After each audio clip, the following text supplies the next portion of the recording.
തൻ്റെ മാതാവിനെ ഒരു കുട്ടിയെ സ്നേഹിക്കുന്നത് പോലെ വളരെയധികം ലാളനയോടെയും വളരെ സന്തോഷപൂർവം ആ മാതാവിൻ്റെ മനസ്സിൽ വളരെ സന്തോഷം നൽകുന്ന രീതിയിലാണ് ആ സുഹൃത്ത് തൻ്റെ മാതാവിനെ സ്നേഹിക്കുന്നത്.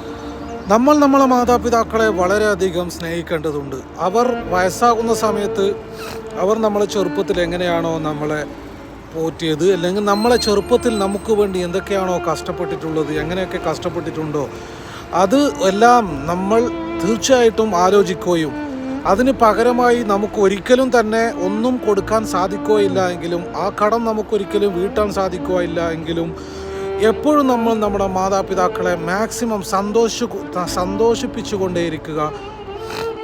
അവരോട് തമാശകൾ പറയുക, അവരെ സന്തോഷിപ്പിക്കുക എന്നുള്ളത് തീർച്ചയായിട്ടും വളരെ വലിയ മനോഹരമായ, വളരെ സന്തോഷം ഉളവാക്കുന്ന, വളരെ ഏറ്റവും